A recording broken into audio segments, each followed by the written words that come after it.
வரும் ஆகஸ்ட் 21 வெள்ளிக்கிழமை மாலை 4 மணிக்கு சென்னை நந்தனம் YMCA மைதானத்தில் மாபெரும் அரசமைப்பு சட்ட பாதுகாப்பு மாநாடு. மேனாள் அமைச்சர் மனோ தங்கராஜ், வழக்கறிஞர் வாஞ்சிநாதன் ஒருங்கிணைப்பில் மேனாள் நீதிபதி அரிபரந்தாமன் தலைமையில் நடைபெறும் மாநாட்டில் நடிகர் பிரகாஷ்ராஜ், உச்சநீதிமன்ற நீதிபதி செல்லமேஸ்வர், பத்திரிகையாளர் சித்தார்த் வரதராஜன் ஆகியோர் உரையாற்றுகின்றனர். உரிமைக்காக ஒன்றிணைவோம், அனைவரும் வாரீர். ஒவ்வொரு மாநாடும் முத்திரை பதிக்கிற மாநாடுகள். அப்ப விஜய் கட்சி வச்சிருந்தாரா, இல்ல விஜய் ஆட்சியில் இருந்தாரா? அப்பெல்லாம் விஜய் காரணம் இல்லை, விஜய்கிட்ட கட்சியும் இல்லை, விஜய் ஆட்சியும் இல்லை, விஜய் அரசியலுக்கே வரல. விஜய் இப்போ தான் அரசியலுக்கு வந்திருக்காரு. இந்த வெற்றிக்கு மட்டும் அவர் எப்படி காரணமாக இருக்க முடியும்? இதை யார் இப்படியெல்லாம் புரளிகளை எழுப்பி விட்றாங்க அப்படின்னு சொன்னால், வைத்தறிச்சல் பார்ட்டின்னு சொல்லுவேன் நான். வைத்தறிச்சல் கும்பல், ஆற்றாமையால் அலறுகின்ற கும்பல்.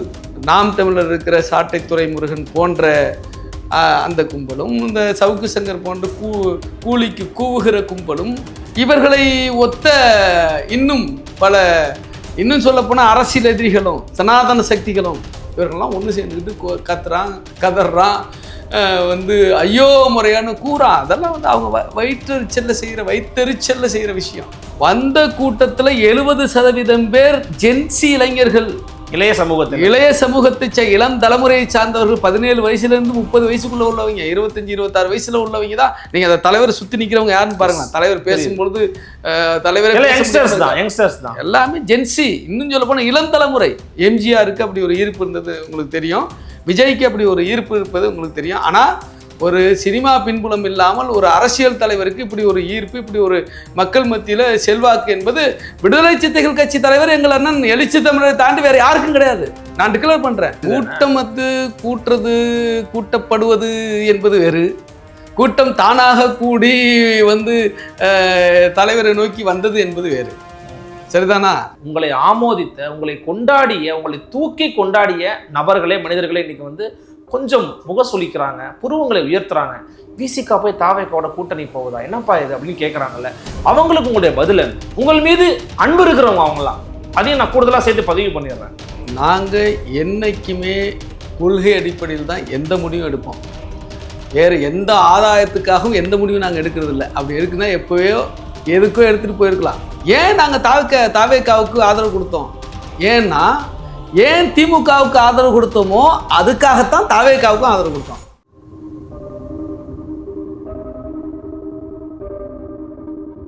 ஃபோர்த் எஸ்டேட் தமிழ் நேயர்களுக்கு அருள்மொழிவர்மனின் அன்பார்ந்த வணக்கங்கள். இது உங்கள் ஃபோர்த் எஸ்டேட் தமிழ் வழங்கும் பெருதனும் விருதுகள் நிகழ்ச்சி.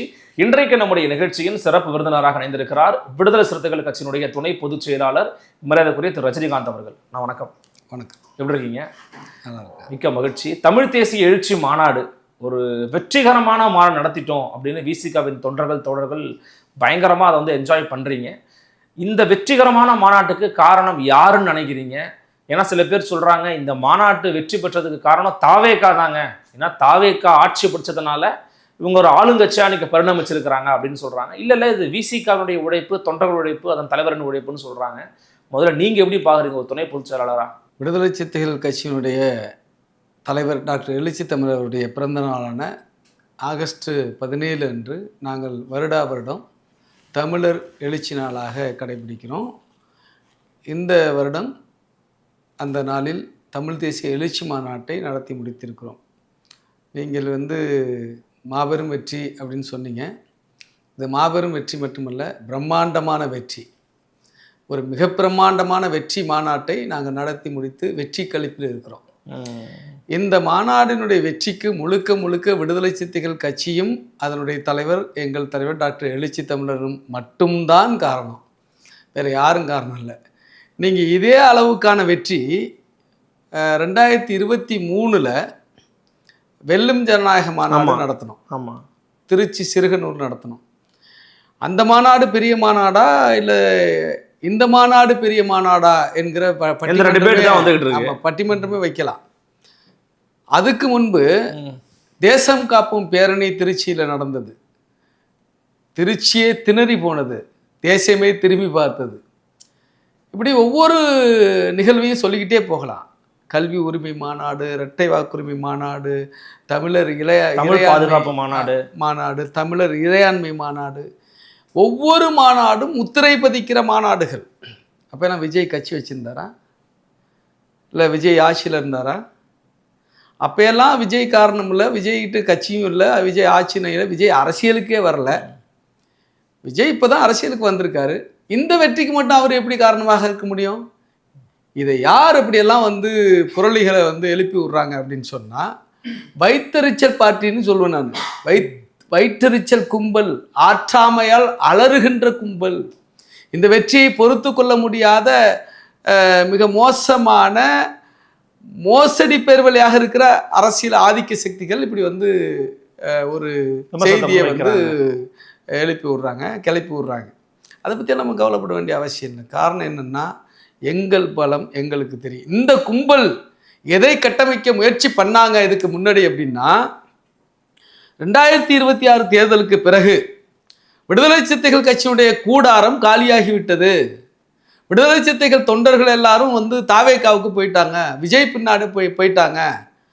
விடுதலை சிறுத்தைகள் வந்து இனி ஆள் இல்லை, தலைவர் எழுச்சித்தமிழருடைய தேவையே கிடையாது, ஒரு தலித் தலைமை என்பது தமிழ்நாட்டுக்கு தேவையில்லை, தலித்துகளுக்கு 8 பேருக்கு வந்து அமைச்சர் கொடுத்துட்டாரு, நிறைய வந்து தலித் வாக்குகளை அவர் வாங்கிட்டாரு, ஆகவே திருமாவளவனுடைய இருப்பு என்பது இனி கேள்விக்குறிதான் என்று ஒரு நரேட்டிவை செட் பண்ணாங்க பாருங்க.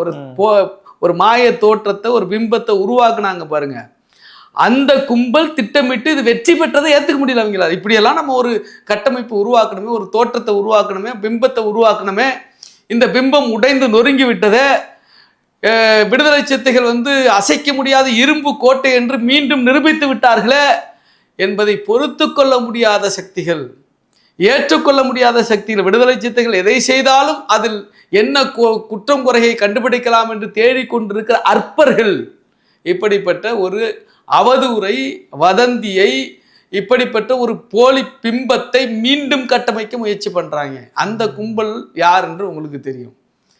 நாம் தமிழர் இருக்கிற சாட்டை துரைமுருகன் போன்ற அந்த கும்பலும், இந்த சவுக்கு சங்கர் போன்ற கூலிக்கு கூவுகிற கும்பலும், இவர்களை ஒத்த இன்னும் சொல்லப்போனால் அரசியல் எதிரிகளும் சனாதன சக்திகளும் இவர்கள்லாம் ஒன்று சேர்ந்துக்கிட்டு கதறான் வந்து ஐயோ முறையான கூறான். அதெல்லாம் வந்து அவங்க வைத்தெரிச்சல்ல செய்கிற விஷயம். அவர்கள் எரிந்து சாகட்டும், அதை பற்றி எங்களுக்கு கவலை இல்லை.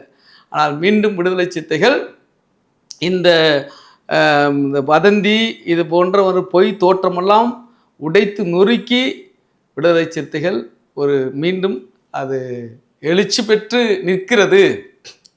மீண்டும் இல்ல, இந்த பொய் தோற்றங்கள் உடைத்து நிற்கிறது என்பதை நிரூபிச்சிருக்கிறோம். உங்களோட ரொம்ப இணக்கமா பயணிச்ச தோழர்களே, இதுக்கு முன்னாடி கூட்டணியில் இருந்த பல தோழர்களே இணைய வழியில எழுதுகிற போது, ஏன்னா நம்ம பார்க்க முடிஞ்சது டாக்டர் திருமாவளவன் அவர்கள் வந்து அங்கே நிலை குலைந்து போகிற அளவுக்கான ஒரு கூட்டம் இருந்துச்சு. அவரால் மூச்சு கூட விட முடியலைங்கிற சூழலை நாங்கள் பார்த்தோம். காணொலி காட்சியெல்லாம் பார்க்க அவ்வளவு நெருக்கடியான சூழல் இருந்தார் அவர். இயல்பாகவே அவர் தனியாக இருக்க மாட்டார், தொடர்ச்சியாக தொண்டர்கள் சூழலை தான் இருப்பார்ன்றது தெரியும். அப்புறம் மேலே ஏறுறாங்க, நிறைய பேர் வந்து அவர் சொல் பேச்சை கேட்க மாட்டேங்கிறாங்கன்னும் போது சில பேர் என்ன சொல்கிறாங்க, பார்த்தீங்களா சேர்ந்த சேர்க்க அப்படி தாவேக்கா கூட சேர்ந்தா இப்படி தான் இந்த மாதிரிலாம் ஆயிட்டாங்க பாருங்கன்னு. அதை வந்து உங்களுக்கு கூட்டணியோடு ஒப்புமைப்படுத்தி உங்களுடைய முன்னாள் தோழர்கள் சில பேர் எழுதுறாங்க.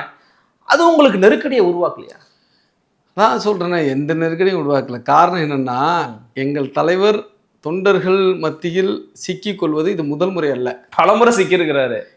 அவர் எங்கே போனாலும் இதுதான் நடக்கும். நார்மலாக ஒரு திருமணத்துக்கு போகிறாரு, இல்லை ஒரு வேறு நிகழ்வுகளுக்கு போகிறாரு, எந்த ஊரில் அவருக்கு வந்து இப்படிப்பட்ட நெருக்கடி இல்லை, இப்படிப்பட்ட மக்கள் சூழ்ந்துக்கலை. எல்லா கூட்டங்களும் கீழே உட்காருப்பா, நவருப்பா, இறங்குப்பா அப்படின்னு ஒழுங்குபடுத்துறாரா இல்லையா, மேடையை ஒழுங்குபடுத்துறாரா இல்லையா, கூட்டங்களை கட்டுப்படுத்துறாரா இல்லையா, கூட்டத்தில் நீந்தி வர்றாரா இல்லையா. இது மிகப்பெரிய மாநாடு. இது எப்போது எங்கள் தலைவர் சந்திக்கிற நிகழ்வு தான், அன்றாட நிகழ்வு தான். இது மிகப்பெரிய மாநாடு என்பதால் கட்டுக்கடங்காத கூட்டம் வந்த காரணத்தினால், இன்னும் சொல்ல போனால் நாங்கள் எதிர்பார்த்தது ஒரு 5 லட்சம் பேர் வருவாங்கன்னு எதிர்பார்த்தோம். ஆனால் வந்ததே 15 லட்சம் பேர்.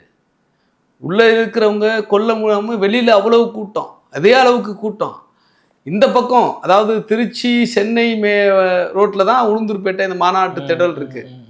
திருச்சி ரோட்டில் 10-15 கிலோமீட்டருக்கு வண்டி வாகனங்கள் மக்கள், சென்னை ரோட்டில் 10-15 கிலோமீட்டருக்கு வண்டி வாகன மக்கள். இந்த மாநாட்டுக்கே சேர முடியாமல் அப்படியே திரும்பி போனவங்க பல லட்சம் பேர், பல்லாயிரம் பேர். இப்போ வந்த கூட்டத்தில் ரொம்ப ரொம்ப முக்கியமான செய்தி என்னன்னு கேட்டிங்கன்னா, வந்த கூட்டத்துல 70% பேர் ஜென்சி இளைஞர்கள், இளைய சமூகத்தில் இளைய சமூகத்தை இளம் தலைமுறையை சார்ந்தவர்கள். 17 வயசுல இருந்து 30 வயசுக்குள்ள உள்ளவங்க, 25 26 வயசுல உள்ளவங்க தான். நீங்க அந்த தலைவர் சுத்தி நிக்கிறவங்க யாருன்னு பாருங்க. தலைவர் பேசும்பொழுது எல்லாமே ஜென்சி. இன்னும் சொல்ல போனா இளம் தலைமுறை. அவ்வளவு இளம் தலைமுறைகள் வந்து சேர்ந்திருக்கிறாங்க. அவ்வளவு பேர் அந்த மாநாட்டில் வந்து சேர்ந்திருக்கிறாங்க. அப்போ அவர்கள் தலைவரை வந்து தலைவர் மீது இருக்கிற அன்பால், பற்றால், அவர் மீது இருக்கிற ஈர்ப்பால் அவரை நோக்கி வர்றாங்க. எப்போதும் வர்ற மாதிரி இல்ல, அவர் அவ்வளவு சொல்லியும் வராங்க. ஆமா, அவர் சொல்றாரு. என்ன நடந்துச்சுன்னா ஏற்கனவே எங்க மாநாட்டில் லீடர்ஸ் மட்டும் உட்காந்துருப்பாங்க. இந்த முறை மாவட்ட செயலாக 234 பேர் மேலே ஏற்றியாச்சு. மண்டல செயலாளர்கள் 100கணக்கான பேர் மேலே ஏற்றியாச்சு. அது மட்டுமல்ல, இசை நிகழ்ச்சிக்குன்னு போடப்பட்ட அந்த மேடையில் வெயில் அடித்ததுனால நிகழ்ச்சி நடந்த மேடையிலே இசை நிகழ்ச்சி நடத்தப்பட்டது. இது ஒரு சிக்கல். அது மட்டும் இல்லாமல் தலைவர் அந்த ரேம்ப் வாக்கு நடந்தார் இல்லையா, ரேம்ப் வாக்கு நடந்து தான் சிக்கல். தலைவர் வர்றது முடியும் ரேம்ப் மேலே யாருமே ஏறல, அந்த மேடை மேலே யாரும் ஏறல. தலைவர் வந்த உடனே அந்த சுடர் கொடுக்கப்பட்டது. இந்த மாநாட்டுக்காக ஒரு சுடர் சென்னையில் இருக்கிற எங்கள் கட்சியினுடைய தலைமை இடமா இருக்கிற அம்பேத்கர் திடல்லேருந்து எடுத்துகிட்டு போனாங்க. பார்வேந்தன் தலைமையில் அவர் வந்து தலைவர் மேடைக்கு வந்தோடனே கொண்டு போய் சுடரை கொடுத்தாரு. தலைவர் வந்து சுடரை வாங்கி மேலே தூக்கின பிறகு அவர் ரேம்ப் வாக்கு அவர் மட்டும் நடக்கணும். அப்படி நடக்கும் பொழுது கீழே இருக்கிற கூட்டமெல்லாம் மேலே ஏறி அவரை தொட்டு பார்க்கறதுக்கும் அவருக்கு செல்ஃபி எடுக்கிறதுக்கும் ரேம்பில் ஏறிட்டாங்க. தலைவர் போயிட்டு திரும்பி வரும்போது அந்த கூட்டம் அப்படியே மேடைக்கு வந்துருச்சு. அந்த ஆக்சஸ் அப்படிதான் கிடைக்குது, அந்த பாதை அப்படிதான் கிடைக்குது. அப்படியே கூட்டம் மேலே வந்த பிறகு அப்போ அவங்க மேலே ஏறும்போது அந்த இடம் ஃபில் ஆகிடுது. வெளியிலேருந்து உள்ள வந்து அப்படியே ஃபில் பண்ணிடுறாங்க, வெளில எங்கே போக முடியல. அப்போது அந்த கூட்டத்தில் தலைவர் வந்து சிக்கிறாரு. உட்கார சொல்லும்போது தலைவரை மீண்டும் உட்கார வேணாங்கிற முடிவுக்கு வர்றாரு. ஏன்னா உட்காரத்துக்கு இடம் கிடையாது. உட்கார்ந்தா யாரும் மேலே யாரை விழுந்து ஏதாவது இன்சிடென்ட் ஏதாவது நடந்துருதோ, கரூரை போல ஒரு இன்சிடென்ட் நடந்துற ஒரு சூழல் தான் இருந்துச்சு. நிச்சயமா எங்கள் தலைவருக்கே ஒரு பெரிய வந்து ஒரு சிக்கல் வந்து ஏற்படுற சூழல் இருந்துச்சு. சமயோசிதமாக அவர் வந்து உடனடியாக ஒரு 10 நிமிடம் 15 நிமிடம் வந்து பேசி தீர்மானத்தை வாசித்து என்ன செய்தி சொல்ல வந்தாரோ அந்த செய்தியை ரொம்ப 2 வரிகளில் சொல்லி முடிச்சார். இது கட்டுப்படாத கூட்டம் அல்ல, கட்டுக்கடங்காத கூட்டம். இது வந்து ஒரு நடிகர் பின்னாடி தான் இந்த மாதிரியான ஈர்ப்பை நீங்கள் பார்க்க முடியும். எம்ஜிஆருக்கு அப்படி ஒரு ஈர்ப்பு இருந்தது உங்களுக்கு தெரியும், விஜய்க்கு அப்படி ஒரு ஈர்ப்பு இருப்பது உங்களுக்கு தெரியும். ஆனால் ஒரு சினிமா பின்புலம் இல்லாமல் ஒரு அரசியல் தலைவருக்கு இப்படி ஒரு ஈர்ப்பு, இப்படி ஒரு மக்கள் மத்தியில் செல்வாக்கு என்பது விடுதலை சிறுத்தைகள் கட்சி தலைவர் எங்கள் அண்ணன் எழுச்சி தமிழரை தாண்டி வேறு யாருக்கும் கிடையாது. நான் டிக்ளேர் பண்ணுறேன். இவன் சீமானா போல் 50-60 பேர் பவுன்சர்ஸ் வச்சுட்டு வரணுமா? அவங்க யாரை வச்சுட்டு வர்றாங்க? இந்த சாட்டை துறைமுருகன்ட்ட நான் சொல்கிறேன், அவர் பேரெல்லாம் சொல்கிறதுக்கெல்லாம் ஒன்றும் இல்லை, சொல்லக்கூடாதுன்னா சொல்கிறேன். 50-60 பவுன்சர்ஸோடு அவர் வருவார். யாரும் அவர்கிட்ட நெருங்க முடியாது. ஏன்னா எங்கள் தலைவர்கிட்ட எங்கள் அண்ணன்ட்ட அப்படி கிடையாது. இல்லை, முன்னாள் முதலமைச்சர் மு.க. ஸ்டாலின் அவர்களை சுற்றி கூட நிறைய கூட்டங்கள் குவிந்திருக்கிறது. இப்போ கூட துணை முதலமைச்சராக இருந்த ஐயா உதயநிதி ஸ்டாலின் அவர்கள் கைதின் போது கூட அவ்வளவு கூட நம்ம பார்க்க முடிஞ்சது. கூட்டம் வந்து கூட்டப்படுவது என்பது வேறு, கூட்டம் தானாக கூடி வந்து தலைவரை நோக்கி வந்தது என்பது வேறு. சரிதானா? நல்லா புரிஞ்சுக்கணும். கூடுவது என்பது வேறு, கூட்டப்படுவது என்பது வேறு. அப்போ எங்க தலைவர் மீது அவ்வளவு அன்பும் அக்கறையும் கொள்கை ஈர்ப்பு. சரியா சொன்னீங்க. இது வேற ஈர்ப்பு இல்ல, கொள்கை ஈர்ப்பு. அங்கதான் வரேன். இப்ப என்னன்னா, கொள்கையால் வளர்ந்திருக்கக்கூடிய ஒரு கட்சி தான் விசிகாங்கிறதால யாருக்கும் மாற்று கருத்து இல்லை. அதனால தான் தமிழ் தேசிய எழுச்சி மாநாடுனே பேரே வச்சிருக்கிறீங்க. அப்படியாக கொள்கையின் பால் ஈர்க்கப்பட்ட ஒரு கட்சி, கொள்கையால் வளர்த்திருக்கப்படக்கூடிய ஒரு கட்சி, அதன் தலைவர் கொள்கைன்னா என்னென்ன இன்னும் அவங்க வந்து முழுமையா அறிவிக்கலைங்க. இப்படியே ஜெயிச்சுட்டாங்க, அவங்களுக்கே விசிகா ஆட்சியே கிடையாது. ஆனால் அந்த கட்சியோட போய் விசிகாவின் தலைவர் போய் கூட்டணி வைப்பதா என்று உங்களை ஆதரித்த, உங்களை ஆமோதித்த, உங்களை கொண்டாடிய, உங்களை தூக்கி கொண்டாடிய நபர்களே, மனிதர்களே இன்னைக்கு வந்து கொஞ்சம் முகசொலிக்கிறாங்க, புருவங்களை உயர்த்துறாங்க. விசிகா போய் தாவேக்காவோட கூட்டணி போவதா, என்னப்பா இது அப்படின்னு கேட்குறாங்கல்ல. அவங்களுக்கு உங்களுடைய பதில் என்ன? உங்கள் மீது அன்பு இருக்கிறவங்க அவங்களாம், அதையும் நான் கூடுதலாக சேர்த்து பதிவு பண்ணிடுறேன். அதாவது அவர்களுக்கு உண்மையிலே அன்பு இருந்தாலும் நான் நன்றி கூட கடமைப்பட்டிருக்கிறேன்.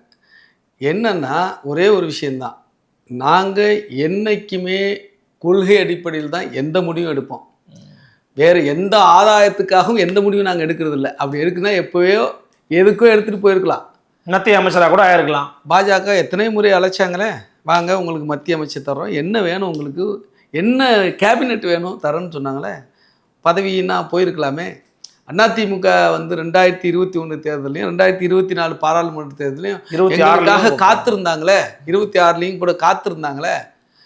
26 கூட அவங்க பிஜேபி கூட போயிட்டாங்க, 24 பிஜேபி கூட இல்லை. பிஜேபி 24 காத்திருந்தாங்க, 21லையும் காத்திருந்தாங்க, 24லையும் காத்திருந்தாங்க. எத்தனையோ வந்து ஆஃபர் கொடுத்தாங்களே, எத்தனை சீட்டு உங்களுக்கு அதிகமாக வேணும், எத்தனை என்ன சொல்கிறது அமைச்சரவையில் பங்கு என்றாலும் கூட அப்படின்னு ஒரு மறைமுகமான பேச்சுவார்த்தை நடத்தினாங்களே. அதுக்கு நாங்கள் ஈல்டாகலையே. ஏன் நாங்கள் தாவேக்காவுக்கு ஆதரவு கொடுத்தோம்? ஏன்னா ஏன் திமுகவுக்கு ஆதரவு கொடுத்தோமோ அதுக்காகத்தான் தாவேக்காவுக்கும் ஆதரவு கொடுத்தோம். என்ன காரணம்னா, திமுகவுக்கு ஏன் ஆதரவு கொடுத்தோம்? திமுக ஒரு திராவிட கட்சி, பெரியார், அண்ணல் அம்பேத்கர், அண்ணா அப்படின்னு பின்பற்றக்கூடிய ஒரு கட்சி, ஆனால் ஆதரவு கொடுத்தீங்க. சனாதனத்துக்கு எதிரான கட்சி ஆமா என்பதால் ஆதரவு கொடுத்தோம். அதே போல பெரியார், அம்பேத்கர், காமராஜர், அஞ்சலை அம்மாள், வேலுநாச்சியார் உள்ளிட்ட திராவிட தலைவர்களை இவர்கள் கொள்கை தலைவர்களாக கொண்டிருப்பதாலும், சமூக நீதியை கொள்கையாக கொண்டிருப்பதாலும், பாஜகவை சனாதன சக்திகளை கொள்கை எதிரி என்று அறிவித்திருப்பதாலும், அப்போ சனாதன சக்திகளுக்கு நாங்கள் இடம் கொடுக்க மாட்டோம் என்கிற அடிப்படையில் அவர்களுடைய செயல்பாடுகள் இருந்ததாலும், வெறுமனே 108 தொகுதிகள் பெரும்பான்மை வெற்றி பெற்றுட்டு 10 தொகுதிகளுக்காக வந்து அவர்கள் வந்து மதசார்பற்ற அணிகள்கிட்ட தான் வந்து கேட்குறாங்க ஆதரவை. விசிக்காக அதுக்கு முன்னாடி முயற்சி பண்ணாங்கன்னு செய்தி இருக்குல்ல. ஆமா, செய்தி இருக்கு. லீமா ரோஸ் அம்மையார் சொன்னாங்க. லீமா ரோஸ் திருப்பி வந்து மாத்தி சொன்னாங்க. அதையும் நீங்க பார்க்கணும். லீமா ரோஸ் தான் பேச்சுவார்த்தை நடக்குதுன்னு சொன்னாங்க, அவங்க தான் அந்த பேச்சுவார்த்தை எல்லாம் நடக்கலன்னு சொன்னாங்க. அதையும் நம்ம பார்த்துக்கணும். அப்போ இவர்கள் ஆதரவு கேட்குறாங்க, மதசார்பற்ற சக்திகள்கிட்ட ஆதரவு கேட்குறாங்க. ஒருவேளை மதசார்பற்ற சக்திகளாக இருக்கிற விசிகா, சிபிஐ, சிபிஎம், ஐயுஎம்எல் போன்ற காங்கிரஸ் போன்ற கட்சிகள் ஆதரவு கொடுக்கலன்னா, அந்த ஒரு நாள் 10ஆம் தேதி நினைக்கிறேன், அன்னையோட வந்து என்ன பண்ணியிருப்பாங்கன்னா, குடியரசுத் தலைவர் ஆட்சியை அமுல்படுத்தியிருப்பாங்க தமிழ்நாட்டில். குடியரசுத் தலைவர் ஆட்சின்னா என்ன அர்த்தம்? பிஜேபி ஆட்சி. பிஜேபி ஆட்சி கவர்னர் வழியாக ஒரு மறைமுக ஆட்சியை இங்கே தமிழ்நாட்டில் நடத்தும். ஆகவே அந்த சனாதன சக்திக்கு இடம் கொடுக்கக்கூடாது. அவர்களுக்கு இந்த மண்ணில் கால் ஊன்றுவதற்கு எந்த வகையிலும் மறைமுகமாகவோ நேரடியாக வாய்ப்பு வந்துவிடக்கூடாது என்பதற்காகத்தான் தாவேக்காவை ஆதரிச்சோம். அதே தாவேக்காவின் தலைவர் தான் ஆர்எஸ்எஸ் பெற்றெடுத்த பிள்ளை நான் திருமாவளவன் முன்கூட்டியே சொன்னாங்க. உண்மை. அதாவது என்னன்னா, நாங்கள் சொன்னது உண்மை, அதில் மாற்றுக்கிறது இல்லை. ஆனால் எங்களுக்கு அப்படி ஒரு ஐயம் இருந்தது, ஒரு சந்தேகம் இருந்துச்சு. எங்களுக்கு மட்டுமல்ல, முற்போக்கு சக்திகள் எல்லாருமே, ஜனநாயக சக்திகள் எல்லாருக்கும் அந்த ஐயம் இருந்தது. ஆனால் அந்த ஐயத்தை அவர் வந்து உடைத்தார். இப்போ ஆஃப்டர் எலெக்ஷன் கிடையாது, பிஃபோர் எலெக்ஷனே சொல்கிறேன். பிஃபோர் எலெக்ஷனே அவரை வந்து பிஜேபி கூப்பிட்றாங்க, கூட்டணி வைக்க கூப்பிட்றாங்க. போனாரா? போகலை. நிர்பந்தம் கொடுக்குறாங்க, பல வகையில் நெருக்கடி கொடுக்குறாங்க. ஜனநாயகம் படத்தை வந்து முடக்குறாங்க. ஜனநாயகம் படத்தை முடக்கி அவரை வந்து பொருளாதார அடிப்படையில் அவரை வந்து முடக்கும் பொழுது கூட அதுக்கு அவர் ஈல்டாகலை. அடுத்து டெல்லியிலேருந்து சிபிஐ சம்மன் மேலே சம்மன், கரூர் இன்சிடெண்ட்டுக்காக 2-3 சம்மன் அனுப்புகிறாங்க. அவர் அலைகழிக்கப்படுறாரு, போகிறாரு, வர்றாரு. ஆனால் அவங்களுடைய நோக்கம் என்ன? பிஜேபியோட நோக்கம் இவரை வந்து தன்னுடைய கூட்டணிக்குள்ளே கொண்டு வரணும்னு. அதுக்கும் அவர் போகலை. அதுக்கு மாறாக அவர் என்ன பண்ணுறாரு? விசிகாவோட கூட்டணி வைக்க முயற்சிக்கிறாரு தொடர்ச்சியாக. அந்த அம்பேத்கர் விழாலேருந்து விசிகாவை இன்வைட் பண்ணுறாரு, காங்கிரஸை இன்வைட் பண்ணுறாரு. அப்போ பிஜேபி இல்லாத, பிஜேபியை மூர்க்கமாக எதிர்க்கிற விசிகாவை அவர் கூட்டணி சேர்ப்ப விரும்புகிறார். காங்கிரஸ் இல்லாத இந்தியாவை உருவாக்க வேண்டும் என்பதுதான் பிஜேபியோட நோக்கம். அந்த காங்கிரஸை தன்னுடைய கூட்டணிக்குள் கொண்டு வர முயற்சிக்கிறார். ஜனநாயகன் படத்தை முடக்கும் போதும் படியவில்லை, சிபிஐ சம்மனுக்கும் படியவில்லை. ஆகவே இதெல்லாம் பிஃபோர் எலெக்ஷன் நடக்குது, தேர்தலுக்கு முன்னால் நடக்குது. அப்போ அங்கேயே அவர் தான் வந்து பாஜக பக்கம் இல்லை என்பதை ப்ரூவ் பண்ணுறார். அதன் பிறகு வெற்றி பெற்ற பிறகு அவர் என்ன ப்ரூவ் பண்ணுறாருன்னா, எந்த வந்து தமிழ்நாட்டில் 59 ஆண்டுகளுக்கு முன்பு காங்கிரஸுடைய அமைச்சர்கள் இங்கே இருந்தாங்க. ஆனால் பிஜேபிக்கு எதிராக காங்கிரஸுக்கு 2 அமைச்சர் பதவி கொடுக்குறார். அது மட்டுமல்ல, தான் முதலமைச்சராக பதவியேற்கிற நிகழ்வில் ராகுல் காந்தி தனது பக்கத்திலே உட்கார வச்சுக்கிறார். இதெல்லாம் பிஜேபிக்கு எதிரான செயல்பாடா இல்லையா? அது மட்டும் இல்லை, இருமொழி கொள்கையாக இருக்கட்டும், அல்லது வந்து தமிழ்தாய் வாழ்த்து பிரச்சனையாக இருக்கட்டும், அல்லது நீட்டு பிரச்சனையாக இருக்கட்டும், அல்லது வந்து திருப்பரங்குன்றம் பிரச்சனையாக இருக்கட்டும், எல்லா பிரச்சனைகளிலும் பிஜேபிக்கு எதிர்நிலை எடுக்கிறார். செயல்பாடு அவர் சொல்றாரு, விஜய் அவர்களுடைய வந்து தாரக மந்திரமாக அவர் சொல்லுவது டாக் லெஸ் ஒர்க் மோர். ஒரு எல்லாருக்கும் ஒரே மாதிரி பாணி இருக்கணும்னு இல்லை. சில பேர் பேசுவாங்க, சில பேர் செயல்படுவாங்க. சில பேருக்கு ஒரு ஸ்டைலு, அந்த ஸ்டைல் இவர் செயல்படுகிற ஸ்டைலு, பேச்சு குறைவு செயல்பாடு அதிகம். அப்போ அந்த அடிப்படையில் இவர்கள் பிஜேபியோடு இல்லை என்பது தேர்தலுக்கு முன்பே தெரியுது. ஆனால் தேர்தலுக்கு முன்பே போயிருக்க என்னை போன்ற ஆட்களுடைய கருத்து, எங்கள் தலைவர் அந்த முடிவுக்கு போகலை. ஆனால் ஆஃப்டர் எலெக்ஷன் இப்போ வந்து அவர் பிஜேபியை விலக்கி வச்சு தான் தேர்தலை சந்திக்கிறாரு. ஜெயிச்ச பிறகும் பிஜேபியோடு இருந்த அதிமுக கிட்ட போய் அவர் ஆதரவு கேட்கல, கட்சியா ஆதரவு கேட்கல, அதே போல் வந்து பாமக கிட்ட ஆதரவு கேட்கல, டிடிவி கிட்ட ஆதரவு கேட்கல. யார்கிட்ட ஆதரவு கேட்குறாரு? விசிகா, கம்யூனிஸ்டுகள் போன்ற ஜனநாயக சக்திகள்கிட்ட, மதசார்பற்ற சக்திகள்கிட்ட ஆதரவு கேட்குறாரு. அப்போ இதை ஆதரவு கொடுக்க வேண்டியது எங்களுடைய தார்மீக கடமை என்கிற அடிப்படையில் மக்களுடைய தீர்ப்புக்கு கட்டுப்பட்டு, ஏன்னா கொள்கை அடிப்படையில் வந்து டிஃபரன்ஸ் இல்லை. நிச்சயமாக கொள்கை கூட்டணி தான். நாங்கள் அதுதான் சொல்றோம், எந்த அடிப்படையில் திமுகவை ஆதரித்தோமோ அதே அடிப்படையில் தாவைக்காவை ஆதரிக்கிறோம், எந்த மாறுபாடும் இல்லை. திமுக உங்களுக்கு எதிரியா நண்பனா இன்னைக்கு? எது இன்னைக்கு திமுக உங்களுக்கு எதிரியா நண்பனா? ஏன்னா அரசியல் எதிரியாக பிரகடனப்படுத்தி இருக்கிறது தாவேகா திமுகவை. இப்ப விசிகாவுக்கு எதிரியா நண்பன்? எதிரி என்று பார்க்க வேண்டிய அவசியம் எல்லாம் கிடையாது. எதிரின்னா எங்களுக்கு பாஜக தான் எதிரி, கொள்கை தான் எங்களுக்கு வந்து அளவீடு, எங்களுக்கு வேற தேர்தல் நிலைப்பாடெல்லாம் அளவீடு கிடையாது. பாஜக எதிரி, சங்க பரிவாரங்கள் எதிரி, சனாதனம் எங்களுக்கு எதிரி. திமுகவை எதிரி என்று நாங்கள் இப்போ டிக்ளேர் பண்ண வேண்டிய அவசியம் இல்லை. அது இந்த நேரத்தில் பொருத்தமற்ற விஷயம். ஆனால் வந்து தாவேக ஆட்சி காப்பாற்றப்பட வேண்டுமா? நிச்சயமாக காப்பாற்றப்பட வேண்டும். மக்கள் தீர்ப்புக்கு மதிப்பளிக்க வேண்டும்.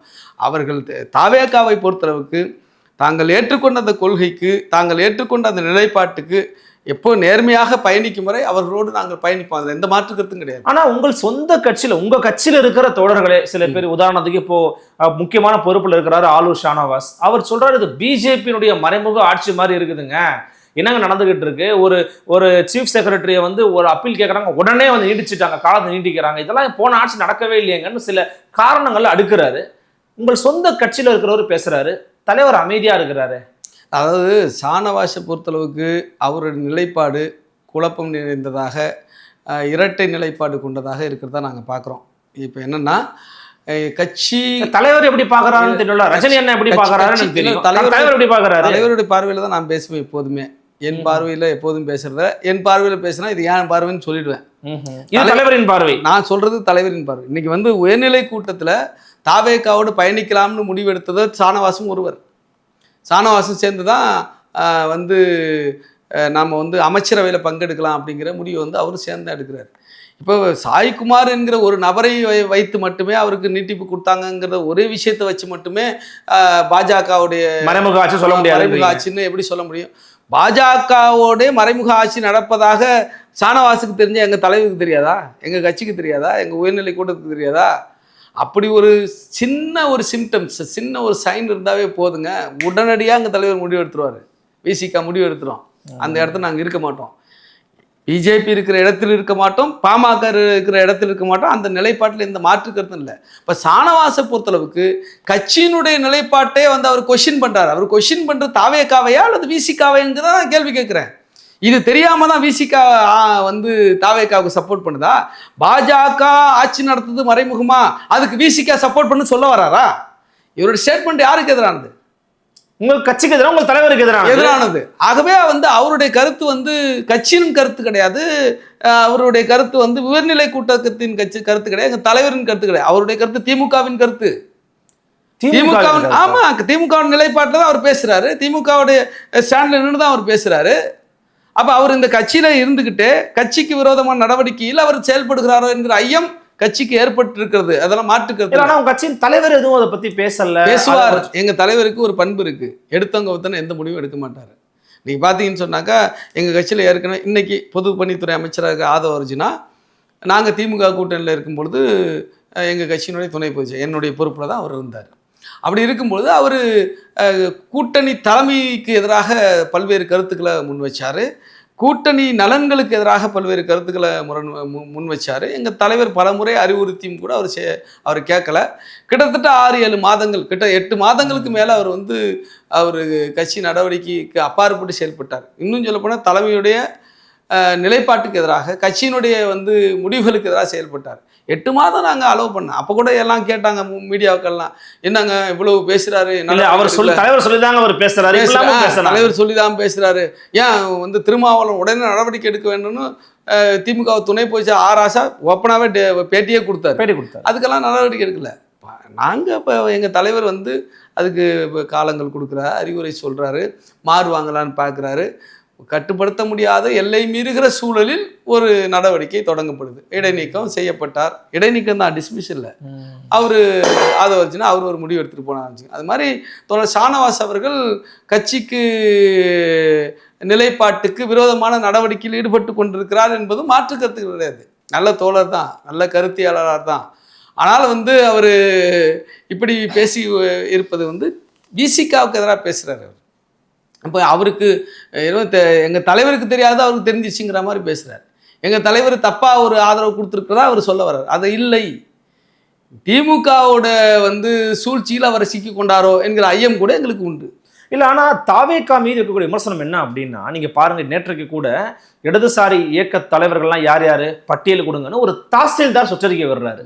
அதன் பிறகு இன்னொரு சுற்றறிக்கை கல்லூரி கல்வி தலைவர் என்ன சொல்றாருன்னா, சிபிஐ, சிபிஎம், சிஜேபி போன்ற கட்சி நடத்தக்கூடிய ஆர்ப்பாட்டங்கள், போராட்டங்களுக்கு மாணவர்கள் போகக்கூடாது சுற்றறிக்கை வர்றாங்க.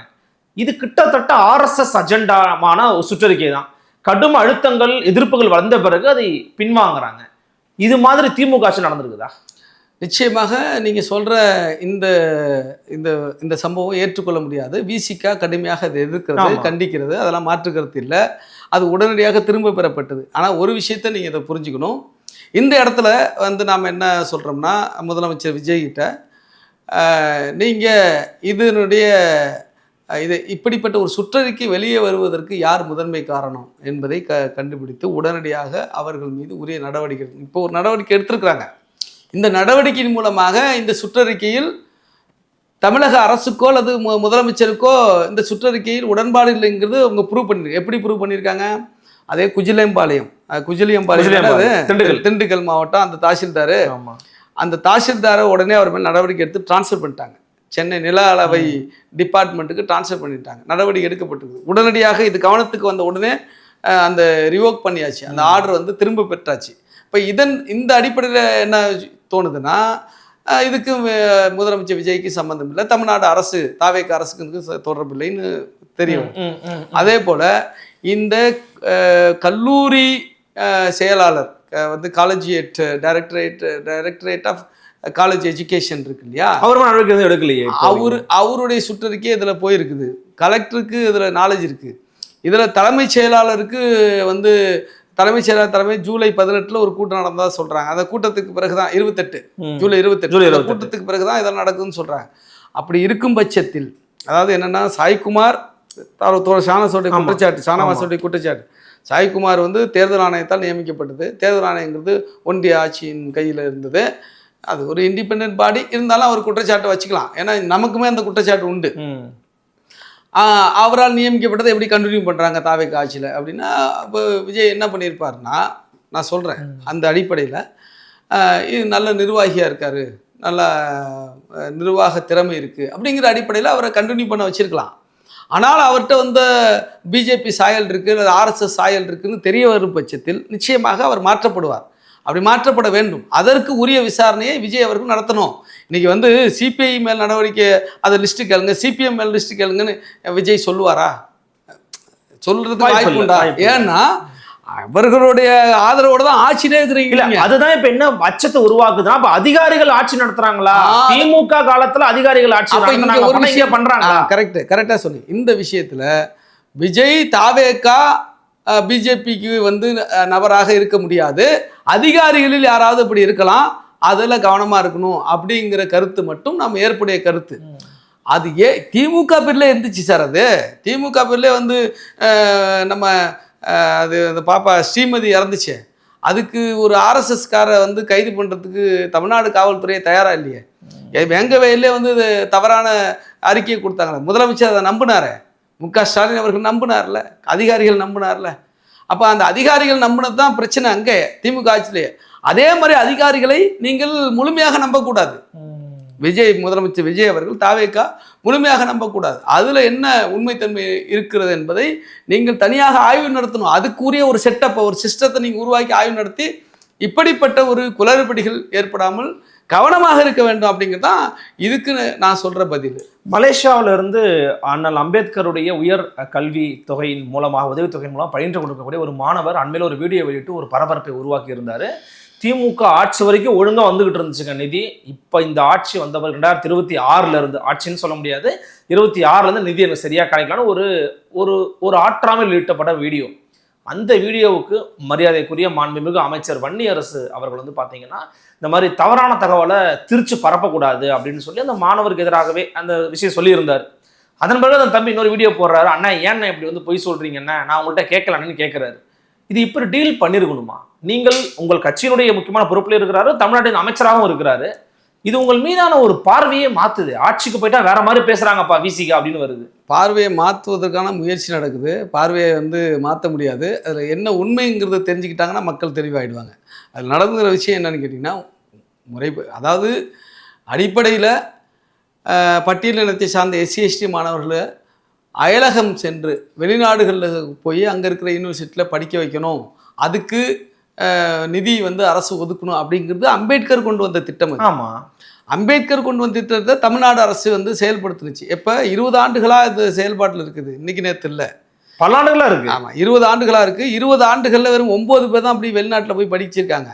திமுக ஆட்சி வந்ததுக்கு பிறகு திமுக ஆட்சியில் வந்து விசிகாவை சேர்ந்த 4 சட்டமன்ற உறுப்பினர்கள் வந்து சட்டமன்ற உறுப்பினராக ஆன பிறகு, குறிப்பாக எங்களுடைய பொதுச் செயலாளர் சிந்தனை செல்வன் அவர்களுடைய அழுத்தம், எங்கள் தலைவருடைய வழிகாட்டுதலின்படி அந்த எண்ணிக்கை 134 உயர்ந்தது. திமுக ஆட்சியில் சென்ற ஆண்டு 134, 2025 134 பேர் அயலகத்துக்கு அனுப்புனாங்க. ஒரு நபருக்கு 36 லட்சம் ஒதுக்கீடு வருடத்துக்குன்னு வச்சுங்களேன். அது எப்படி அது அந்த தேர்வு எப்படி நடக்குதுன்னா, இவங்க உலகம் முழுவதும் இருக்கிற இப்போ யூகே வந்து மலேசியா, சிங்கப்பூர், ஆஸ்திரேலியா, அயர்லாந்து போன்ற நாடு, கனடா போன்ற நாடுகளுக்கு போய் படிக்கணும்னு விரும்புகிறவங்க அந்தந்த யூனிவர்சிட்டியை நாங்கள் வந்து அப்ளை பண்ணியிருக்கோன்னு ஒரு லிஸ்ட்டை வந்து கொடுத்து அப்ளை பண்ணுவாங்க. இங்கே தமிழ்நாட்டில் ஆதிதிராவிடர் நலத்துறை செயலாளருக்கு அப்ளை பண்ணணும். அவங்க அந்த யூனிவர்சிட்டி தரங்களை வந்து பார்த்து அவங்க வந்து அலாட் பண்ணுறாங்க. எங்களுடைய கோரிக்கை என்னென்னா, யாரெல்லாம் வெளிநாட்டில் போய் படிக்கணும்னு விருப்பப்பட்டு இப்படி மனு செய்கிறாங்களோ எல்லாருக்குமே வாய்ப்பு கொடுக்கணுங்கிறது தான் எங்களுடைய நிலைப்பாடு. விசிகா நிலைப்பாடு, எங்கள் தலைவர் எழுச்சித ஒரு நிலைப்பாடு. அதுதான் நாங்கள் திமுக ஆட்சியில் கூட கேட்டோம். அப்போ அந்த ஆட்சியில் வந்து நிறைய பேர் நிராகரிக்கப்பட்டாங்க. 600க்கும் மேற்பட்டவர்கள் வந்து அப்ளை பண்ணாங்க. 134 பேர் தான் வந்து அனுப்பப்பட்டாங்க. ஆனால் தாவேக்கா ஆட்சியில் 300 பேர் வந்து அனுப்பப்பட்டிருக்காங்க. 300 பேர் அனுப்பப்பட்டு அது அவர்களுக்கு உரிய நிதி வந்து வழங்கப்பட்டிருக்கிறது. அதில் எந்த மாற்று கருத்து. யூகேவை பொறுத்தளவுக்கு, இங்கிலாந்து யுனைடெட் கிங்டமை பொறுத்தளவுக்கு இந்தியாவினுடைய ஒன்றிய அரசினுடைய யூனியன் கவர்மெண்ட்டுடைய ஃபண்டை தான் நாங்கள் ஏற்றுக்குவோம், ஸ்டேட் கவர்மெண்ட்டுடைய ஃபண்டை ஏற்றுக்க மாட்டோம்னு சொல்லிட்டு இருக்காங்க. அதுக்குமே முதலமைச்சர் விஜய் மூலமாக ஒரு நடவடிக்கை வன்னியரசு அவர்கள், எங்களுடைய அமைச்சர் மாண்புமிகு சமூக நீதித்துறை அமைச்சர் வன்னியரசு அவர்கள் மூலமாக அது வந்து விஜய் அவர்களுக்கு கோரிக்கை விடுக்கப்பட்டு அது சரி செய்யப்பட்டு கொண்டிருக்கிறது. ஒரு பக்கம் இன்னைக்கு அந்த மாணவர் பேர் பாரதிதாசன்.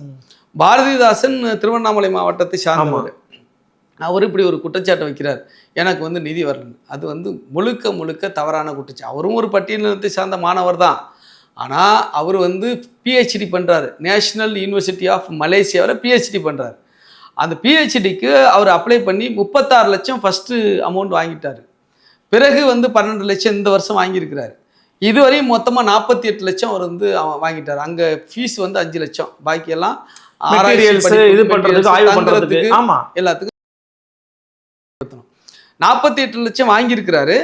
அவரை வந்து நீங்கள் பணத்தை கொடுத்துட்டு தான் கேட்குறாங்க. இந்த கவர்மெண்ட் என்ன கேட்குறாங்கன்னா, நீங்கள் உரிய ஆவணங்களை சமர்ப்பிக்கலை, அதனால் அந்த உரிய ஆவணங்களை சமர்ப்பிங்க அப்படின்னு சொல்லி கேட்குறாங்க.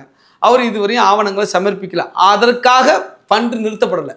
நல்லா புரிஞ்சுக்கணும். ஓகே, அதற்காக ஃபண்டு நிறுத்தப்படலை. இந்த ஆண்டே அவர் வந்து 12 லட்சம் வாங்கியிருக்காரு. ஃபர்தர் ஃபண்டு கேட்டு அப்ளை பண்ணியிருக்காரு. அதை வந்து பரிசீலனை பண்ணி கொடுக்கறதுக்குள்ளே அவர் அவசரப்பட்டு யாருடைய தூண்டுதல்லையோ அவர் வந்து இப்படி பேசுகிறார். இப்போ இன்னைக்கு காலையில் நீங்கள் சொன்னீங்கல்ல, வன்னியரசு ஒரு வீடியோ போட்டார், அதுக்கு மறுத்து அவர் ஒரு வீடியோ போட்டிருக்காரு. அதன் பிறகு அவர் மறுத்து வீடியோ போட்ட பிறகு சட்டமன்றத்தில் அமைச்சர் வன்னியரசு டீட்டெயில்டாக வந்து அந்த விஷயத்தை பற்றி பேசியிருக்காரு. அந்த பாரதிதாசன் விஷயத்தை பற்றி மட்டுமே பேசியிருக்காரு. கிட்டத்தட்ட ஒரு 5 to 10 நிமிடம் பேசியிருக்காரு. அதில் என்னென்ன நடந்தது, 48 லட்சம் கொடுத்தது எந்தெந்த தேதிகளில் கொடுக்கப்பட்டிருக்கிறது, இவருக்கு வந்து இவர் சொல்கிறதெல்லாம் உண்மை கிடையாது, இவருக்கு பின்புலத்தில் ஒரு அரசியல் சித்து விளையாட்டு இருக்கிறது என்பதை அவர் அப்பட்டவர்த்தமாக சொல்லியிருக்கிறாரு. எங்களை பொறுத்தளவுக்கு யார் மேலே சந்தேகப்படுறாரு அண்ணன் வன்னியரசு அமைச்சர் அவர்கள்? தாவேக அரசை விரும்பாதவர்கள். தாவேக அரசு விரும்பாத திமுக தான் இருக்கலாம். திமுக விரும்பல, பாஜக விரும்பல, அதிமுக விரும்பல, யாரும் விரும்பல தானே. சீமான் விரும்பல. விரும்பாத நபர்கள் இருக்கலாம். நீங்க சொன்ன மாதிரி திமுக கூட இருக்கலாம். அதில் என்ன மாற்றுக்கிறது இருக்கு? ஆகவே வந்து அது தவறான குற்றச்சாட்டு என்பது சட்டமன்றத்தில் வந்து இன்னைக்கு மாண்புமிகு அமைச்சர் வன்னியரசு சொல்லியிருக்காரு. ஆனால் நாங்கள் எங்களை பொறுத்தளவுக்கு ஒரு கூட்டணியில் இருக்கிறோம், ஆட்சியில் பங்கெடுத்திருக்கிறோம் என்பதற்காகவே எந்த நேரத்திலையும் யாருக்காகவும் எங்களுடைய கொள்கையோ அல்லது நிலைப்பாடோ மக்களுக்கான தேவைகளுக்கான போராட்டத்திலேயோ கோரிக்கையிலோ எந்த சமரசமும் கிடையாது. அதுதான் எங்கள் தலைவருடைய நிலைப்பாடு. இறுதியாக ஒரு நிறைவான ஒரு கேள்வி. ஏன்னா இப்போ அண்மையில் முதலமைச்சர் அவர்கள் வந்து எல்லோருக்கும், முக்கியமாக எல்லா எம்எல்ஏக்களுக்கும் மகிழ்ந்து வழங்கப்படும் கார்கள் வழங்கப்படும் சொல்லியிருந்தார். அதுவே கூட வந்து பார்த்தீங்கன்னா உங்களுடைய கட்சியின் எம்எல்ஏ ஜோதிமணியனுடைய ஒரு முறையீட்டு அடிப்படை தான் கொடுத்துருக்குறாங்க, அறிவிச்சிருக்கிறாங்க. எப்படி கார் இல்லாமல் கிடைக்கட்டும், அது ஒரு பக்கம் இருக்கட்டும். ஆனால் ஜோதிமணி ஐயாவுக்கு வந்து ஏற்கனவே கார் மகிழ்ந்து வச்சிருக்கிறாரு அப்படின்ற அஃபிடவிட்டை வந்து இப்போ எல்லாரும் வெளியில் எடுத்து பகிர்ந்துக்கிட்டு இருக்கிறாங்க. ஒரு தாவேகா தோழரும் எந்திரிச்சு கேட்டார், நான் ஆட்டோல தான் வந்துக்கிட்டு போறேன்னு. அவட்டு 2 கார் இருக்குன்னு சொல்றாங்க. எல்லாருக்கும் கார் இப்போ தேவையாங்கன்னு பாமகவின் தலைவர் ஐயா அன்புமணி ராமதாஸ் கேட்குறாரு. இருக்கிறது நிதிநிலைமை மோசமாகிட்டு இருக்குது, என்னங்க கார் கொடுத்துக்கிட்டு இருக்கீங்கன்னு கேட்குறாரு ஐயா அன்புமணி ராமதாஸ். கோரிக்கை நியாயம் இருக்கிறதா பார்க்கலையா நீங்கள்? அதாவது அந்த கோரிக்கையில் இருவேறு பார்வை உண்டு. என்ன, இது என்னுடைய பார்வை. ஓகே, தெளிவுபடுத்துக்காக நீங்க சொல்லிட்டீங்க. என்னுடைய பார்வை என்னன்னு கேட்டிங்கன்னா, இப்போ வந்து எங்களுடைய சட்டமன்ற உறுப்பினர் ஜோதிமணி அவர் ஒரு கோரிக்கை விடுத்தார். அவர் எம்எல்ஏ ஆன பிறகு நாங்கள் பார்க்குறோம், அவர் வாடகைக்காரில் தான் வராரு. எங்கள் கட்சி நிகழ்ச்சிகளுக்கோ அல்லது கட்சியினுடைய கூட்டங்களுக்கோ செயற்குழு போன்ற கூட்டங்களுக்கோ வாடகை கார் பிடிச்சி சர்வீஸ் விட்டு போகிறோன்னு ஓன் காரை இல்லை, அது கண்டிஷன் இல்லாமல் இருக்கலாம். பெரிய அளவில் வந்து போகிறதுக்கு பல கிலோமீட்டர், நூற்றுக்கணக்கான கிலோமீட்டர் பயணிக்கிறதுக்கு அந்த கார் வந்து பழைய காராக இருக்கலாம், அல்லது வந்து இப்போ ஒரு செயல்பாடு இல்லாமல் கூட இருக்கலாம். அவர் அஃபிடவிட்டை போடும்போது இந்த காரை காட்டணும்னு கூட சொல்லியிருக்கலாம், அது பயன்படாமல் கூட இருக்கலாம். அவர் கேட்டிருக்காரு, அவர் கேட்டது நியாயமானதான். காரணம் என்னன்னு கேட்டிங்கன்னா, இல்லை காரு வாங்கணும் அல்லது அதுக்கான வந்து ஆட்களை வச்சுக்கணும், அந்த பயணப்படியை வந்து வாங்கணுங்கிறதுக்காக ஊழலில் ஈடுபடக்கூடாதுல்ல, லஞ்ச லாபங்கள் கையூட்டலில் ஈடுபடக்கூடாதுல்ல, சட்டமன்ற உறுப்பினர்களுக்கே அப்படி ஒரு நிலை வந்து உருவாகக்கூடாதுல்ல. ஓகே ஓகே, அதாவது கார் இல்லையேன்னு சொல்லி ஒருத்தர் தவறு பண்ணக்கூடாதுன்றீங்க. பண்ணக்கூடாதுல்ல. அப்போ அது வந்து ஒரு கட்டுப்படுத்துறதுக்கு பயன்படுத்தாது. ஏன்னா ஊழலற்ற நிர்வாகத்தை கொடுப்பது என்பதுதான் தாவேக்கானுடைய முதன்மையான ஒரு விஷயமா இருக்குது. இன்றைக்கி அது உண்மையிலேயே மக்கள் பாராட்டுறாங்க. எந்த சான்றிதழ் வாங்குறதுக்கு தாசில்தார் ஆஃபீஸ் போகலாம், கலெக்டர் ஆஃபீஸ் போனாலும், ஆர்டிஓ ஆஃபீஸுக்கு போனாலும் எங்கேயுமே வந்து லஞ்ச லாவணியங்கள் கட்டுக்குள் கொண்டு வரப்பட்டிருக்கு. முழுமையாக ஒழிஞ்சிருச்சா ஊழல் லஞ்சம்? முழுமையாக ஒழிஞ்சிச்சுன்னு சொல்ல முடியாது, கட்டுக்குள் கொண்டு வரப்பட்டிருக்கு. இன்னைக்கு வந்து அலைகழிக்கப்படுவது, நீ இப்போ போயிட்டு அப்புறம் வா காசு கொடுத்தாதான் வேலை நடக்கும் அப்படிங்கிறதான இப்போ இல்லை. அது திமுக காரங்களே ஒத்துக்கிறாங்க. நிறைய எனக்கு நண்பர்கள் திமுக நண்பர்கள் இருக்கிறாங்க, எனக்கு தெரியும், திமுக ஒத்துக்கிறாங்க, நிச்சயமா ஒத்துக்கிறாங்க. ஓகே, நான் பேரெல்லாம் சொல்ல முடியாது, ஏன்னா அவங்கள மாட்டி விட்டா மாதிரி எனக்கு முக்கிய பொறுப்பு இருக்கிறவங்க. ஏன் அதை விடுங்க, நேற்று தேமுதிக தலைவர் இவங்க பிரேமலதா என்ன சொல்லியிருக்காங்க, இந்த ஆட்சியில் லஞ்ச லாவணியம் கட்டுப்படுத்தப்பட்டிருக்கிறது, பாராட்ட தகுந்ததுன்னு சொன்னாங்களா இல்லையா? திமுக கூட்டணி தானே இருக்கிறாங்க அவங்க. அப்போ அந்த கருத்து இன்னைக்கு உண்மையாயிருக்கு. அதே போல் இன்னைக்கு அவர் கார் இல்லைன்னு சொன்னது உண்மை. நிச்சயமா அவர் வந்து கஷ்டம் இல்லை, அவர்கிட்ட இல்லை. அது மாதிரி பல உறுப்பினர்கள் இருக்கிறாங்க. ஆக அப்படி தேவைப்படுற உறுப்பினர்களுக்கு கொடுத்துருக்கலாம். எல்லா 234 பேருக்கும் கொடுக்க வேண்டிய அவசியம் இல்லை, அது அவசியம் இல்லாததான். 2 பார்வைன்னு சொன்னல, யாருக்கெல்லாம் கார் தேவை டார்கெட்டடா கொடுக்கலான்றீங்க, யாருக்கு தேவையோ அவங்களுக்கு கொடுக்கலாம். ஆமாம், யாருக்கு உங்களுக்கு கார் வேணுமோ, அவங்க கார் வேணுமோ, உதவியாளர்கள் வேணுமோ, அதுக்கான அலவன்ஸ் வேணுமோ அப்ளை பண்ணுங்க அப்படின்னு முதலமைச்சர்கிட்ட அப்ளை பண்ணலான்னு ஒரு சிஸ்டத்தை கொண்டு வந்து அதை அப்ளை பண்ணுறவங்களுக்கு கொடுக்கலாம். ஏன்னா நீங்கள் திமுகவில் நிறைய 234 பேர்னா அதுக்குள்ளே வந்து திமுக அதிமுக சார் எடப்பாடி இருக்கிறாரு, அதுக்குள்ளே வந்து ஐயாவா வேலு இருக்கிறாரு, நேரு இருக்கிறாரு, எஸ்பி வேலுமணி இருக்காரு. இவங்கெல்லாம் மிகப்பெரிய அளவில் செல்வந்தர்கள். அவங்களுக்கெல்லாம் போய் கார் கொடுக்கணுங்கிற அவசியம் இல்லை. இதை வந்து மறுபரிசீலனை பண்ணணும் முதலமைச்சர். அதான் என்னுடைய பார்வை. ஆகவே வந்து எல்லாருக்கும் 234 பேருக்கும் பொதுவாக கொடுக்குறங்கிறது தேவையற்ற வீண் நிதி செலவு தான். அந்த நிதியை மக்களுக்கு பயன்படுத்தலாம், விவசாயிகளுக்கு பயன்படுத்தலாம், மற்றவங்க சொல்கிற மாதிரி. ஆகவே வந்து அந்த கோரிக்கை இரு இரு இரு இரு விஷயமாக வந்து அதை வந்து அணுகணுங்கிறது என்னுடைய கருத்து. தொடர்ச்சியாக தமிழர்களுக்காக குரல் கொடுக்கக்கூடிய ஒரு கட்சி விசிகாரோட மாற்று கருத்து இல்லை. இப்போ கூட கன்னட காங்கிரஸ் கட்சி வந்து பார்த்தீங்கன்னா ஒரு 3 தமிழர்களை சுட்டு படுகொலை பண்ணியிருக்கிறாங்க. உங்கள் கட்சியின் தலைவர் குறித்து பேசியிருக்கிறாரு, நடவடிக்கை எடுக்கணுன்றதா பேசுகிறீங்க. இந்த அரசின் முதலமைச்சர் வந்து ஒரு பாராமுகமாக இருக்கிறாரு அல்லது வந்து ஒரு செவிமடுக்க மறுக்கிறாரு, குயிக் ரியாக்ஷன் வரமாட்டேங்கிற விமர்சனம் இருக்குது. எப்படி நீங்கள் இதை பார்க்குறீங்க? உங்களுக்கு அது விமர்சனம் இருக்கா, இல்லை அதை நீங்கள் எடுத்து சொல்லணும்னு விரும்புகிறீங்களா? இல்லை, இப்போ கர்நாடக எல்லைக்குள்ளே அது நடந்தது கண்டிக்கத்தக்கது, ஏற்க முடியாதது, நிச்சயமாக ஏற்க முடியாது. அவங்கள கேட்டாக்கா அவங்க ஏதோ வேட்டையாட சுட்டோம் அப்படின்னு வேட்டையாட வந்தாங்க, அதிகாலை 5 மணிக்கு வந்தாங்க, அதிகாலை 5 மணிக்கு ஏன் விறகு பொறுக்க வரணும் அப்படின்னு கேட்குறாங்க. இவங்க என்ன சொல்கிறாங்க, நாங்கள் வந்து எங்களுடைய சொந்த வேலைகளுக்காக விறகு பொறுக்க அது மாதிரி தான் நாங்கள் போனோம் அப்படிங்கிற மாதிரி இவங்க சொல்கிறாங்க. வேட்டையாட எல்லாம் போகலன்றாங்க. அது துப்பாக்கியெல்லாம் இருக்குது போக்குவரத்துன்னு கர்நாடக அரசு சொல்லுது. அது உண்மை என்னங்கிறது கர்நாடகாவிலே பிரச்சனையாக இருக்குது. கர்நாடக சட்டமன்றத்திலேயே காங்கிரஸ், பிஜேபி போன்ற கட்சிகளுக்குள்ள மிகப்பெரிய வந்து போராட்டம் நடந்துகிட்டு இருக்கு. தமிழ்நாட்டை பொறுத்தளவுக்கு அவர்கள் கர்நாடகாவில் வாழ்கிற மக்கள் தான் அந்த தமிழர்கள் கூட. சரிதானே? தமிழ்நாட்டை பொறுத்தளவுக்கு தமிழ்நாடு முதலமைச்சர் உடனடியாக கண்டனத்தை தெரிவிச்சிட்டார். உடனே அதுக்கு வந்து உரிய நடவடிக்கை எடுக்கணும்னு சொல்லி ஒன்றிய அரசுக்கும் கோரிக்கை விடுத்துட்டார். எங்கள் கட்சியும் எங்கள் தலைவர் டாக்டர் எழுச்சி தமிழர் உடனடியாக அதுக்கான கோரிக்கையை விடுத்திருக்காரு, அதை வலியுறுத்தியிருக்காரு. முதலமைச்சர்ட்டையும் நேரடியாக சென்று வலியுறுத்தியிருக்காரு. எங்கள் அமைச்சர் அது குறித்து உடனடியாக ரியாக்ட் பண்ணியிருக்காரு, சட்டமன்றத்திலே ரியாக்ட் பண்ணியிருக்காரு. யார்? வன்னியரசு அவர்கள் வந்து ரியாக்ட் பண்ணியிருக்காரு. அதனால் வந்து பாராமுகமாக இருக்காங்க அப்படிங்கிற குற்றச்சாட்டில் உண்மை கிடையாது. இல்லை, ரியாக்ஷன் வந்து இப்போ ஃபார் எக்ஸாம்பிள் இப்போ விசிக்கு ஆட்சியில் இருந்தாங்கன்னா நான் ஓரளவு சொல்லுவேன், ஒரு 10 இடத்துல ஆர்ப்பாட்டம் பண்ணுவாங்க, ஒரு போராட்டம் பண்ணுவாங்க, கண்டனம் நடத்துவாங்கன்னு நான் சொல்லுவேன். தாவேக அப்படி நடத்தலை. உதயநிதி அவர்களை கைது செய்ததற்காக நடத்தப்பட்ட ஆர்ப்பாட்டங்கள், போராட்டங்கள் கூட தமிழர்கள் படுகொலை செய்யப்பட்டு நடத்தப்படலையே. அப்போ இவங்களுடைய முக்கியத்துவம் எது கொடுக்குறாங்கன்ற கேள்வி எழுமா. ஆட்சியில் இருப்பவர்கள் என்ன பண்ண முடியுமோ அதை பண்ணுறாங்க. எதிர்த்து கேட்க வேண்டிய எதிர்கட்சிகளாக இருக்கிற மற்றவர்கள் தான் அந்த போராட்டம்லாம் நடத்தணும். அது வந்து திமுக ஆட்சியில் இருக்கும்போது போராட்டங்கள் பண்ணலையா? திமுக ஆட்சியில் இருக்கும் ஒன்றிய அரசுக்கு எதிராக போராட்டம் பண்ணியிருக்காங்க. ஒன்றிய அரசுக்கு எதிராக போராட்டம் பண்ணியிருக்காங்க. அதே ஒரு இன்னொரு ஸ்டேட்டுக்கு அண்டை மாநிலத்தில் தமிழர்கள் தானே படுகொலை செய்யப்படுறாங்க. அது ஒரு போராட்டம் பண்ணா தாவேக கட்சி சார்பாக பண்ணியிருக்கலாம்ல. இல்லை, பண்ணக்கூடாதுன்னு நான் சொல்ல வரல. அதை ரியாக்ட் பண்ணுறாங்களா இல்லையா? நீங்கள் கேட்ட கேள்வி ரியாக்ட் பண்ணியிருக்கிறாங்க. ஒரு முதலமைச்சராக என்ன செய்ய முடியுமோ அதை பண்ணியிருக்கிறாங்க. நிச்சயமாக அவர் வந்து அந்த நடவடிக்கையில் தான் இருக்கிறாங்க. ஒன்றும் பிரச்சனை இல்லை. நாங்களும் அதுக்கு உரிய அழுத்தம் வந்து கொடுத்துக்கிட்டு இருக்கிறோம். அதில் எந்த மாற்றுக்கருத்தும் இல்லை. ஆகவே வந்து பாராமுகம் என்பது தவறான செய்தி. ரியாக்ஷன் இது வந்து இந்த முதலமைச்சரை இப்படி தான் நம்ம எதிர்பார்க்க முடியுன்றீங்க நீங்கள்? இல்லை, அதாவது நீங்கள் ஒவ்வொரு கட்டத்துலேயும் ஒரு குற்றச்சாட்டை முன்வைக்கலாம். இப்போ மீனவர்கள் சுட்டுக் கொல்லப்படுறாங்க. மீனவர்கள் சுட்டுக் கொல்லப்படும்போது அதாவது இலங்கையோடு போய் போர் தொடுக்க முடியாது. நாம் ஒன்றிய அரசு தான் வலியுறுத்த முடியும். அதுதான் இங்கே இருக்கிற அதிகாரம், மாநில அரசுக்கு இருக்கிற அதிகாரம். இன்னும் ஒன்றிய அரசு தான் இந்த உறவுகளை பேண முடியும். ஆமாம், அயலக உறவுகள்ங்கிறது ஒன்றிய அரசு கையில் இருக்குது. அந்த அடிப்படை தான் இன்னொரு ஸ்டேட்டுக்கு எதிராக நம்ம போய் போர் தொடுக்க முடியாது. அதுக்கு என்ன வகையில் அர்த்தம் கொடுக்க முடியுமோ, அது என்ன வகையில் நடவடிக்கை எடுக்குமோ அதுதான் எடுக்க முடியும். அதுதான் எடுத்துக்கிட்டு இருக்காங்க. அது வந்து பாராமுகம்னு சொல்ல முடியாதுங்கிறேன். எஸ், பலவிதமான கருத்துக்களுக்கு, கேள்விகளுக்கு ரொம்ப தெளிவான ஆழமான விளக்கங்களை கொடுத்தீங்க. எங்களுடைய அழைப்பினை ஏற்று உங்களுடைய வருகனையும் நேரப்பகிரும் அழுத்தமைக்கு மிக்க நன்றி. நன்றி. நன்றி. முன்ன சந்திக்கலாம். வணக்கம்.